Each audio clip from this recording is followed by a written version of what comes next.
Bonjour à tous, passionnés de la cybersécurité ou non passionnés de la cybersécurité. C'est Fabrice au micro et c'est l'heure de l'interview dans le podcast de la box du RSSI. Aujourd'hui, j'accueille Antoine Caillonou qui est conseiller en cybersécurité auprès de la DGA, Direction Générale de l'Armement.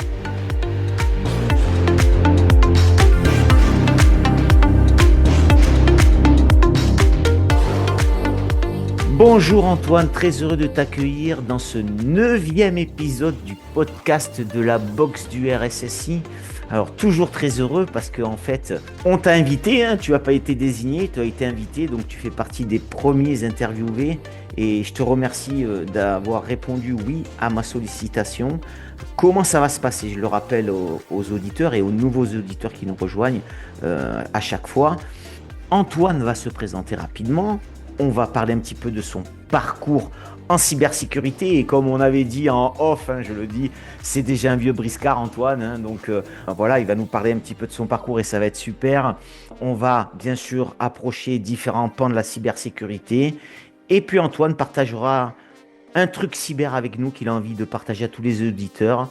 Et sans oublier les questions traditionnelles que je pose à tous les invités. Alors je rejoins Antoine immédiatement. Bonjour Antoine, comment vas-tu ? Bonjour Fabrice, écoute, ça va très bien, très bien, très content de t'avoir en ligne, entre guillemets, de te retrouver, parce que c'est vrai qu'on s'était connus il y a comme une paire d'années, je rappelle de toi à Maison Lafitte, dans les années 2000, Ouais. si tu te rappelles. Exactement. Je ne sais plus vraiment quelle année, parce que là, je sais que c'est après les années peut-être 2005, comme ça, plus ou moins dans ces eaux-là. Et tu étais militaire comme moi et tu travaillais au Khalid, je crois, à l'époque. Au CACI. Cassis, tu étais au Cassis. D'accord, excuse-moi. Au centre d'audit SSI. Ouais, Ok, ça tout marche. à fait. Ouais. Et je suis content d'être avec toi aujourd'hui. Voilà. Eh bien, merci Antoine, c'est cool. Donc, on n'est pas là pour moi aujourd'hui, on est là pour toi. On va parler de toi. Alors, justement, rencontrons dans le vif du sujet. Raconte-nous un petit peu ton parcours et surtout à tous les auditeurs, ton parcours en cyber. Est-ce que tu en as fait depuis le début ou est-ce que tu as basculé dans ce monde? Raconte-nous un petit peu ton parcours. Alors, ça remonte à loin. Comme tu l'as très bien dit, moi, je me suis engagé donc, dans l'armée en 1990. Donc, déjà, faites le calcul, c'est déjà quelques années. Au début, donc, pas du tout dans la cyber, mais quand même dans l'informatique, parce que j'ai été pris en tant que technicien support bureautique, donc du helpdesk auprès des clients, tout simplement. Après quelques années, j'ai basculé administrateur système. Et puis ensuite, plutôt administrateur réseau et encore un peu de système. Et il y a eu une bascule en fait dans la cyber. C'était en 2011, où là, je suis tout resté au ministère des Armées, mais là, j'ai basculé civil de la défense. C'est-à-dire que j'ai changé d'uniforme, j'ai pris celui de civil, mais toujours à la défense, où là, j'ai basculé comme contrôleur en sécurité des systèmes d'information. Donc, en fait, là, c'était de la cyber, dans le sens qu'il fallait déjà, donc en 2011, contrôler que tous les systèmes que j'avais en fait comme portefeuille, tous les systèmes étaient bien en adéquation par rapport à la politique et PSSIA, on va dire, politique sécurité des systèmes d'information des armées. Et donc ça, c'était en 2011. J'ai fait ça pendant 6 ans jusqu'en 2017. Ensuite, en 2017, je suis arrivé à l'ETRS, donc l'école de transmission à Cesson-Sévigné, en tant que formateur en cybersécurité, où là, ma spécialité, on va dire, mon domaine, parce que c'est pas vraiment une spécialité, mais le domaine, c'était l'analyse de malware et le forensique. Donc tout ce qui est investigation numérique sur un PC. Et puis ça, je l'ai fait aussi pendant 6 ans. Et en novembre 2023, j'ai intégré la DGA, donc la Direction Générale de l'Armement. Et là, en tant que ERSSN, donc ERSSN, c'est expert référent de la sécurité des systèmes d'information, où mon rôle actuellement, Pareil, j'ai avec un portefeuille à peu près une dizaine de clients, 10 à 15 plus ou moins, enfin bref. Je dois aider, conseiller le RSSI ou le chef de projet à mener à bien son système pour soit, alors au choix, non, c'est pas au choix, soit c'est une première homologation de son système, donc une primo-homologation. Donc en fait, c'est concevoir son dossier d'homologation, son corpus documentaire, on va dire, qui soit en bonne adéquation pour passer devant, je dirais, on va dire devant le jury, pour qu'il soit homologué. Et puis autrement, ça peut être une réhomologation de son système, parce qu'un système est homologué en fonction de sa classification de 2 jusqu'à 5, un peu plus, même quelques années. Moyenne, on va dire, c'est 5 ans. Et donc, il faut le réhomologuer. Donc actuellement, voilà, c'est mon job. Merci Antoine pour cette précision de ton parcours. Alors quand on ajoute un militaire à de la cyber, automatiquement il sort des acronymes, mais je m'aperçois que tu as fait un effort de vulgarisation parce que derrière chaque acronyme, tu nous as donné la définition. Donc déjà bravo. Et donc ça veut dire que tu as t'as tout ton droit d'être dans le podcast, hein, puisque justement, le podcast, tu sais pourquoi tu es là, parce qu'on souhaite vulgariser. Oui. Et justement, tu l'as très bien fait dans ta présentation et j'en suis ravi. Que penses-tu, toi, justement, de cette vulgarisation en cybersécurité? Est-ce qu'il y en a assez? Est-ce qu'elle est nécessaire? On n'y a pas encore assez? Comment tu vois ça, toi? Pour moi, c'est indispensable. C'est indispensable, c'est-à-dire que si tu veux fédérer un maximum de personnes à adhérer, à une multitude de personnes à la cybersécurité, il n'y a pas le choix, il faut vulgariser. Il faut plus tu auras des gens qui vont adhérer, mieux la cybersécurité, mieux la sécurité, mieux la sensibilisation va être optimum. Ça ne sera jamais parfait. Ça, pour moi, la perfection, ça n'existe pas. Le risque zéro n'existe pas. Mais si on peut essayer de sensibiliser à travers la vulgarisation de la cyber un max de personnes, je dirais que le job, il est fait, quoi. Et ça n'empêchera pas, les attaques, je dirais, de se faire, parce qu'il y en aura toujours, et je pense, hélas, qu'il y en aura de plus en plus, puisque le monde sera toujours de plus en plus connecté, hyper connecté. Mais si de plus en plus les gens sont sensibilisés et comprennent surtout, parce qu'on peut entendre, mais surtout c'est comprendre de ce qu'on veut leur dire, s'ils ont compris, et pour moi ça peut être qu'à travers la vulgarisation, parce qu'il y a des gens, c'est pas leur domaine de compétence non plus, ils ont plus ou moins des appétences dans le domaine, et plus on va vulgariser, même les gens qui sont pas super techniques vont pouvoir comprendre un minimum. Donc pour moi, c'est indispensable la vulgarisation, indispensable, à travers les sensibilisations, bien sûr. Tu travailles dans ton job actuel, tu as dit proche du RSSI, hein, tu es là pour le conseiller. Alors Oui, justement, tout à fait. je trouve que tu as un regard extérieur sur le RSSI et ça serait génial de pouvoir partager avec nos auditeurs quelle est ta vision du RSSI. Pour toi, est-ce que tu peux nous dire quel devrait être son job? Alors, c'est jamais le même job tous les jours, on le sait, mais si tu devrais sur Oui. 365 jours faire un résumé d'une journée de son job, comment tu vois ce RSSI, toi?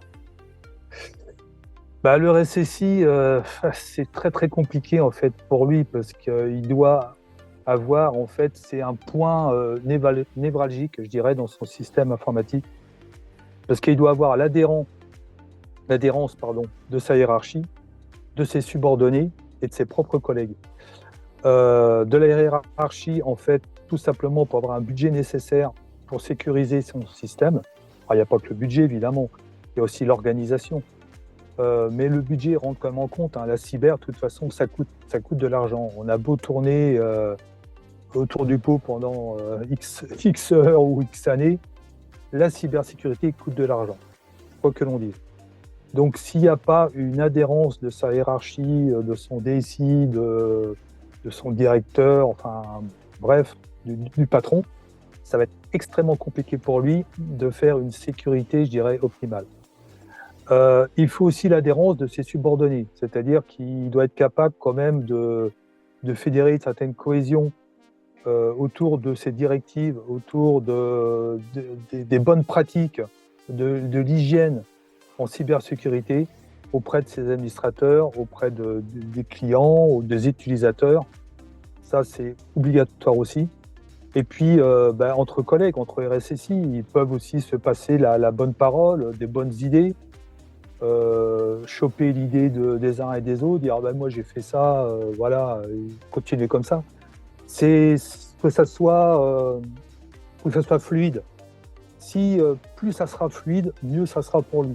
Parce que c'est extrêmement compliqué. En plus, il doit préconiser des achats, il doit estimer si telle ou telle pratique est bonne ou pas. Est-ce qu'on achète cette technicité-là ou pas?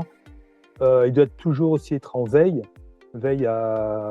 par rapport à toute la veille technologique, par rapport à ce qui peut sortir en termes de vulnérabilité, et ce qui est extrêmement compliqué, donc, parce que ça évolue tout le temps, tous les jours ça bouge. Donc pour moi, c'est un point, le RSSI, c'est un point névralgique. Et en termes de stress, en termes de gouvernance, en termes d'argent, c'est son job est quand même assez exceptionnel, dans tous les sens du terme. Mais ouais, c'est pas facile tous les jours pour lui, quoi. Ben merci pour ta vision. On va profiter de ta vision justement, puisque tu as ce regard extérieur, puisque tu en croises pas mal quand même dans l'année. Je vais te poser une question.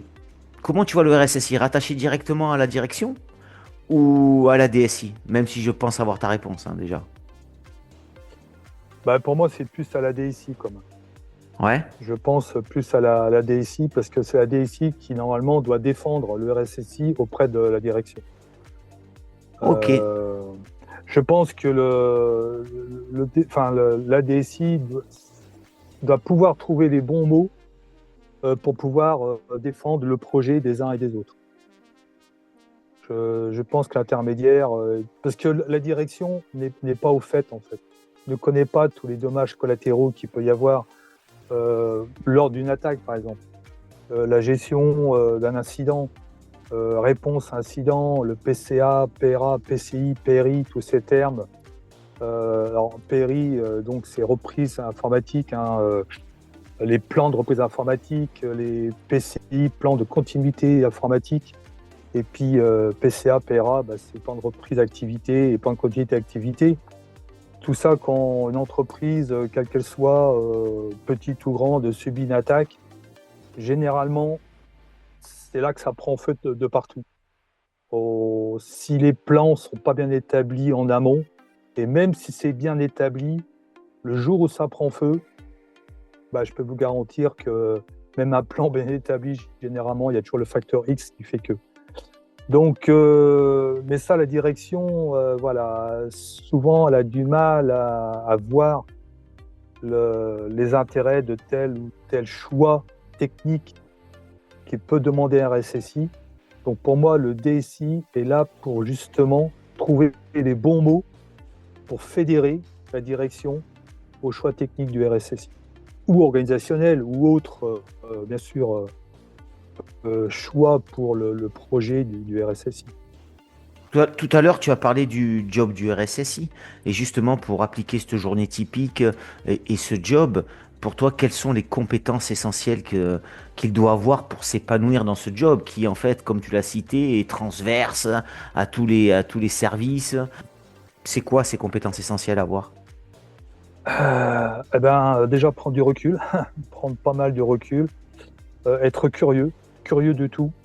Ah, curieux, ça ressort à chaque fois, dans toutes les interviews. C'est obligé. Tu peux pas passer à côté, quoi. C'est obligé d'être curieux un peu dans tout. Et puis surtout, ne pas se croire au-dessus de tout le monde. Je veux dire par là que tu peux être un très bon RSSI, il n'y a pas de problème. Maintenant, tu as toujours besoin des uns et des autres.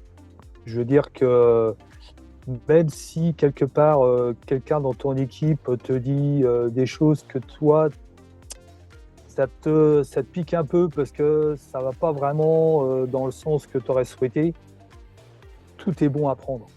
tout est bon à prendre. Après, c'est toi qui mènes la barque, entre guillemets. Enfin, quand je dis toi, c'est le RSSI qui mène la barque. C'est lui qui a décidé, mais toujours écouter les idées des uns et des autres. Donc, c'est pour ça que je dis qu'il faut prendre du recul. Prendre du recul, ne pas se laisser déborder. Ça, c'est pas évident par le temps. Parce que souvent, c'est des plannings qui sont chargés, tout est planifié à l'avance. Et on sait bien que ça a beau être planifié, il y a toujours des petits écarts. Donc, ne pas paniquer, prendre le temps de souffler, prendre du recul. Et puis, la curiosité, ouais. L'écoute et la curiosité. Ça fait longtemps que tu fais de la cybersécurité, Antoine, et tu sais qu'il y a un pan qui est important de la cybersécurité, c'est la sensibilisation et la Ouais. formation. Alors Mmh. j'aimerais avoir, je te pose deux questions et puis tu réponds dans l'ordre que tu veux. Ton approche sur la sensibilisation, c'est important de la connaître. Comment tu fais cette sensibilisation ou comment tu as fait cette sensibilisation?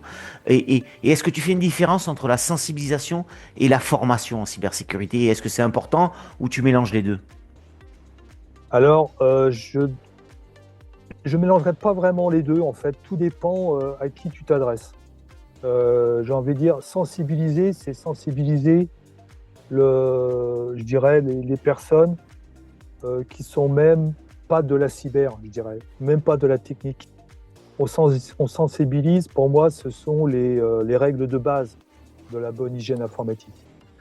Je prends des exemples, on va dire bateaux, mais qui sont quand même d'actualité. La complexité d'un mot de passe, ne pas laisser son mot de passe partout. Euh, des sensibilisations, je dirais, de base. Si vous prenez le train avec un ordinateur portable, ben, quand vous allez aux toilettes, ne pas laisser son ordinateur comme ça en libre service. Enfin, il y a plein de petits exemples comme ça qu'on pourrait rajouter les uns derrière les autres. Ne pas raconter sa vie dans le train à tout et n'importe qui, même si vous traînez dans un travail qui est sensible, avec de la classification, bah, vous ne divulguez pas à tout le monde. Enfin voilà, plein de petites règles, mais ça, je dirais que c'est pour n'importe qui. La formation, je dirais, c'est plus pour quelqu'un qui va travailler dans la cyber. Enfin, après, moi, c'est mon opinion personnelle, hein. Ah, mais tu as Elle raison, vaut ce qu'elle vaut, tu es hein. là pour ça, tu es là pour ça, Euh, pour qu'on partage. C'est un partage et tu as moi, raison. moi, en fait, quand j'étais, si tu veux, enfin, formateur à Cesson-Sévigné, l'école de transmission, on avait un gros bagage sensibilisation, mais aussi un gros bagage formation. Et donc, sensibiliser, on sensibilisait tout le monde, tous les stagiaires, quels qu'ils soient, même ceux qui ne faisaient pas partie de la cyber. Ça peut être des administrateurs, ça peut être, il y avait même des RSSI à l'époque, enfin, toujours, j'espère. Enfin voilà, ça peut être tout et n'importe quoi. Mais on sensibilise les gens à les règles de base, les règles d'hygiène de base de la cybersécurité. Ne pas cliquer sur une pièce jointe quand vous ne savez pas d'où elle vient. Le fameux phishing, hein, voilà, vous recevez un mail qui vous incite fortement à cliquer. Bah non, réfléchissez 2 secondes, posez-vous, ne cliquez pas. Voilà, c'est des règles de base, mais ça, c'est pour tout et n'importe qui, sans être péjoratif, bien sûr. Et la formation, par contre, la formation cyber, pour moi, la formation rentre plus dans la technicité. Voilà, on va former des gens vraiment à l'emploi, au métier de la cybersécurité, de l'admin sécurité, du RSSI, de l'analyste qui va analyser du malware, mettons, sur un SOC. Hein. Enfin, voilà, je veux dire, voilà, pour moi, il y a quand même une différence entre les deux. Tout dépend du public, en fait. Ok, ben merci de ton point de vue sur ce pan de la cybersécurité qui est important. Effectivement, sensibilisation, formation, c'est un petit peu différent. Je mettrai quand même la formation, un petit pan formation pour certains services, c'est-à-dire la sensibilisation un peu plus poussée. Voilà, Oui. Mmh. ça rejoint un peu tes propos, hein. Ça rejoint un peu tes Oui, ça propos, hein, dépend le Antoine. public, tout à fait. Ouais, Hein. tout à fait, tout à fait. Tu as des publics, on va dire, où tu fais une sensibilisation plus, entre guillemets, quoi. Ouais, je pense aux Ou, développeurs, par exemple, tu vois. Ah, complètement, oui, bien sûr, tout à fait. Ouais, ouais. Ah bah clairement, ouais. Ouais, ouais. Ok. Clairement, ne pas prendre des codes n'importe où sur le net, quoi, c'est sûr. Hein. Ouais, ouais. Ok, ça Et marche. bien sûr. Alors Antoine, aujourd'hui, quel thème, quel conseil, quelle lecture ou quel truc cyber, qu'est-ce que tu souhaites partager aux auditeurs sur la partie cybersécurité? Bah écoute, tu vois, là, on parlait de la sensibilisation et je vois à l'école, là, avec. Alors, c'est pas moi qui étais créateur de ça, mais on sensibilisait, en fait. D'ailleurs, peut-être que tu as eu. Non, non, tu l'avais pas eu quand tu étais venu à l'école. Parce que tu es venu à l'école et tu n'avais pas eu cette sensibilisation-là. Enfin, quand je dis on, c'est pas moi à la base qui l'avais créé. On appelait ça une démonstration d'attaque, en fait. C'est-à-dire que pour les gens qui travaillent à la cyber, et même pour les autres personnes, même pour des étudiants qui venaient, même pour des jeunes de troisième qui venaient aussi voir un peu la découverte, on avait mis en place ce qu'on appelle une démo faille. C'était une démonstration d'attaque du début jusqu'à la fin, en suivant, on va dire, la kill chain, la cyber kill chain, c'est-à-dire une chaîne d'attaque complète par une équipe attaquante d'une entreprise. Donc on avait monté tout un scénario et on demandait aux gens justement d'être imbriqués dans le scénario de cette démonstration d'attaque. Excellent. Et le fait que les gens étaient partie prenante, on va dire, de cette attaque, la démonstration, elle pouvait se faire sur plusieurs heures, même plusieurs durées. On pouvait aller de 2 heures jusqu'à même 4 heures, voire même 6 heures de démonstration. Donc ça pouvait aller loin. Et à la fin, on montrait à l'équipe attaquante qui avait pris la main complète sur l'entreprise, même avec du ransomware, et on prenait même la main sur les téléphones portables. Donc voilà, c'était quand même assez démonstratif et ça choquait les gens. Et justement, c'était le but. C'était de choquer les gens. Parce qu'une sensibilisation où tu fais petit 1, tarte ton pion, petit 2, gna gna gna, petit 3, tu vas les endormir au bout d'un quart d'heure, ils vont sortir de là, ils vont en avoir marre. Le fait de choquer les gens, mais quand je dis choquer, c'est vraiment choquer, quoi. Là, ça va les rentrer dans le cerveau, ils vont se dire « Ah ouais, quand même. Ah oui, on peut faire ça. » Et encore, on n'a pas la prétention de tout montrer et on n'avait pas la prétention de tout connaître.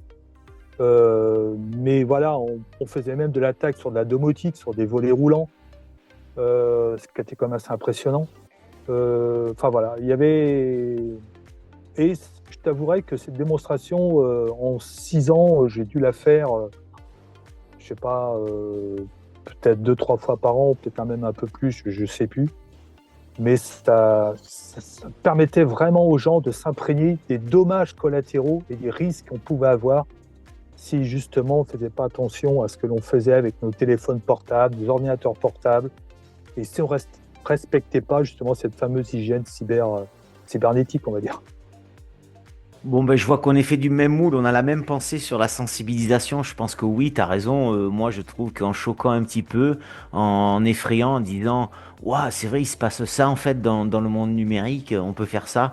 Et ça fonctionne, les gens sont attentifs et exactement, et ne pas de passer petit 1, petit 2.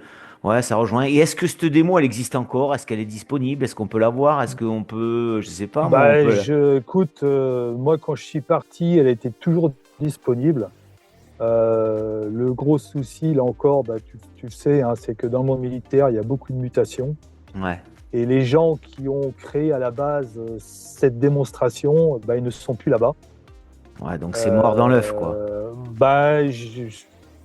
On avait transmis des consignes, comme on dit, quoi. Ouais, bien sûr. Donc j'espère qu'elle continue quand même, parce qu'elle était vraiment, elle était bien, cette démonstration, vraiment, elle était sympa. Mais tous ceux qui, à la base, ont participé avec moi, en fait, ne sont plus là-bas. En tout cas, tu Donc, fais passer aujourd'hui une belle idée dans le podcast pour sensibiliser et je serais curieux d'avoir des commentaires suite à la diffusion de ton interview pour savoir s'il y a un peu des choses qui existent comme ça dans le monde cyber. Alors, on trouve plein de PowerPoint pour des sensibilisations, on trouve plein d'échanges, ouais, complètement. mais ça, je l'ai pas encore vu. Donc, à tous les auditeurs, hein, si vous connaissez un petit lien, un petit site qui fait ça, on est tous preneurs. Alors un sujet que toi tu connais puisque que dans le milieu des armées, hein, il y a toujours une relation particulière homme-femme. Les trois armées. Il y a une armée où il y a plus de femmes. Il y a des armées où il y a moins de femmes. Et tu Euh, connais laquelle en plus? et je connais laquelle, mais je la citerai pas pour pas, voilà, pas de jalousie entre les armées maintenant que j'ai quitté. Et justement, on en vient à ce sujet de femmes. Que penses-tu, toi, justement, de la place de femmes dans la cyber? Est-ce que tu la trouves assez présente? Il en manque, il en faudrait, ou il n'y a pas de sujet, c'est comme ça, et puis voilà, quoi.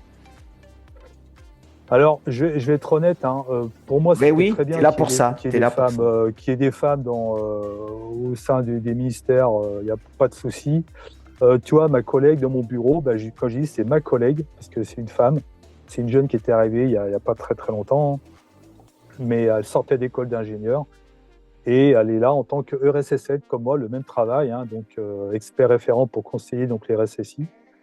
Et je suis très content de l'avoir avec moi parce que c'est cette petite touche féminine, tu vois.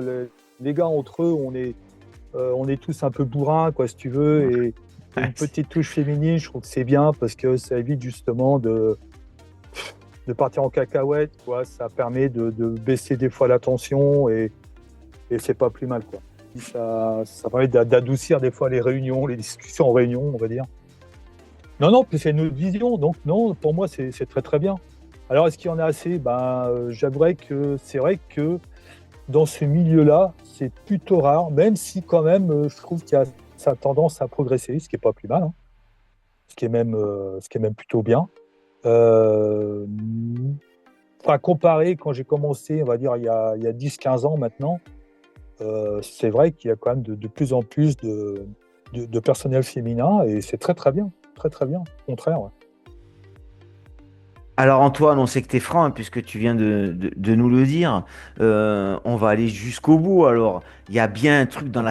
il y a bien un truc dans la cybersécurité que tu n'aimes pas, que tu détestes, et que si je te donnais une baguette magique, tu aimerais bien changer ça pour ne plus le voir dans ce milieu-là. C'est quoi que t'aimes pas? Ah là là. Il y en a qui vont se reconnaître, c'est sûr. Mais Euh, tant pis, hein. non, mais voilà, tu me connais, Fabrice, depuis un moment. Ouais, oui. J'ai pas de langue de bois, tant pis. Moi, j'aime pas les gens qui veulent se rendre indispensables. Ça Et il me y en gonfle. a, et il y en a, c'est vrai. Et c'est une faille, ça. C'est une Euh, faille, hein. ah ben, complètement, parce que qui dit indispensable dit qu'ils se rendent intouchables. Et, euh, et à partir de là, et en plus, ils ne veulent pas, bien sûr, donner leur savoir, ou tout du moins dire comment faire. Voilà, ils veulent se garder pour eux leur savoir, et je trouve ça d'une nullité mais extrême, quoi. Pour moi, le partage du savoir, l'entraide, la bienveillance, l'empathie, enfin, je trouve ça génial. Et pourtant, la cyber, c'est comme une communauté qui est plutôt bienveillante, on va dire, hein, dans l'ensemble. Mais tu as toujours un ou deux rigolos qui non, quoi. Eux, ils se disent, non, on est au-dessus du lot. Et alors que ce soit technique ou organisationnel, hein, Ouais, l'un ouais, comme bien sûr, l'autre, bien sûr. ils le maîtrisent et disent non, moi je maîtrise et je ne prête rien. Et généralement, ce genre de personnes n'écrivent pas. Ben, on arrive, Antoine, à la fin du podcast, hein. La dernière question avant de te laisser le mot de la fin. Est-ce que tu as pensé à me désigner un RSSI ou un spécialiste, un expert de la cyber et de notre bonne vieille SSI pour une prochaine interview dans le podcast? Eh ben, écoute, j'ai deux personnes en tête. Eh ben, tu peux citer les deux, hein. Euh, donc, il y a Valentin Chuzel, voilà, qui était un ancien collègue que j'ai connu comme formateur, donc École Transmission, Ouais. qui a participé énormément à cette démonstration d'attaque que je disais tout à l'heure. Ah, on va peut-être avoir Et l'outil. voilà, et peut-être lui aussi, et qui maintenant, en fait, a quitté l'armée, lui aussi, Ok. et il travaille au CSIRT Bretagne. Super intéressant, super. Si on peut l'avoir, c'est génial. Et donc, justement, il s'occupe de PME, des PMI, enfin, toute la région Bretagne, quoi. Et donc, il continue encore à faire de la sensibilisation. Top. Et puis, il peut, voilà, il maîtrise énormément son sujet à ce niveau-là, sur tout ça. Et puis, l'autre personne, c'est ma collègue, donc Valentine Pernaud, Ouais. qui Très fort, une féminine. T'es très fort. voilà, et je me dis, justement, féminin, elle arrive dans le milieu, ministère Super. des Armées, elle sort d'école, donc pourquoi pas, quoi. Je Allez, vais lui c'est parti. demander, justement, ce qu'elle en pense. Eh ben, je te remercie Antoine, je te laisse les préchauffer et de me donner leur contact en off. Je te Ah, mais remercie. Ouais. pas de problème. Eh ben Antoine, je te remercie. Je vois que ben, tu n'as pas changé dans ta façon d'être juste dans l'interview, donc c'est très bien. Je te remercie, je suis content que les auditeurs t'aient écouté. Je te souhaite une bonne continuation. On va se recroiser parce que le milieu de la cyber, il est pas si grand que ça. On croit qu'il est grand, mais il est pas si grand que ça. Je te souhaite une bonne continuation. Merci à toi Antoine d'avoir joué le jeu de l'invité dans l'interview du podcast de la boxe du RSSI. Le mot de la fin il appartient toujours à l'interviewé. C'est à toi et c'est maintenant Antoine. Ah bah écoute, moi je te remercie de m'avoir invité, Fabrice. C'est vrai qu'on se connaît depuis, je vais pas dire nombre d'années parce que ça va faire mal, mais c'est un grand plaisir. Et puis si j'ai pu contribuer à aller ne serait-ce qu'une goutte d'eau, c'est une goutte d'eau dans la mer en plus et je trouve ça génial. Un grand merci à Antoine d'avoir accepté l'invitation dans le podcast de la boxe du RSSI.